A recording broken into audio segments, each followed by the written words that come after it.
Alutsista terbaru TNI, ini 5 terupdate. Kalimat di atas adalah peribahasa Latin yang seringkali diungkapkan Menteri Pertahanan Prabowo Subianto dalam beragam peluang. Selama kepemimpinannya, ex-Danjen Kopassus ini terus berusaha memodernisasi alat utama cara senjata alutsista TNI layak dengan program Minimum Essential Force atau MEF.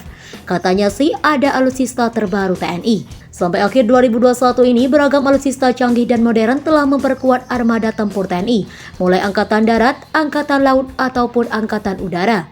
Dengan alutsista yang dimiliki TNI di kala ini, Global Free Power menyebut daya militer Indonesia menduduki peringkat 16 dunia.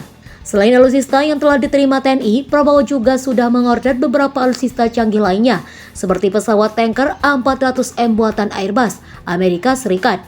Kemudian kapal perang fregat buatan Fincantieri, Italia, termasuk Rantis Maung, sebanyak 500 unit serta kapal Offshore Patrol Vessel atau OPV dan OPV 90 meter. Alutsista terbaru TNI. Kepala Staf Angkatan Laut KSAL Laksamana TNI Yudo Margono mengatakan, tambahan anggaran yang diajukan pihaknya ke DPR untuk 2023 akan difokuskan untuk pemeliharaan dan perawatan alat utama sistem persenjataan alutsista.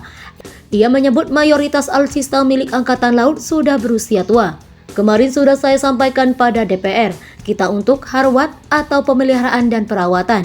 Unsur-unsur kita yang mayoritas 60% umurnya sudah tua, sudah 40 tahun ke atas, kata Yudo usai membuka KSAL Cup 2022 di Mabesal Cilangkap, Jakarta Timur. Selain itu, ia mengatakan anggaran tahun depan akan difokuskan untuk memodernisasi alutsista. Ia berharap diperbanyak pengadaan kapal jenis fregat agar bisa beroperasi hingga zona ekonomi eksklusif atau ZEE dan perbatasan. Juga ada modernisasi, pengadaan baru, kapal-kapal dari semua jenis. Kemarin sudah ada LST atau Landing Ship Tank jenis baru.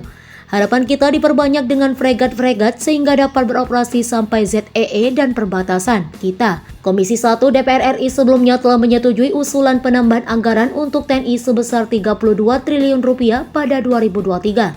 Hal tersebut disampaikan oleh Panglima TNI Jenderal Andika Perkasa usai melakukan rapat kerja dengan Komisi 1 DPR yang diselenggarakan secara tertutup pada Senin.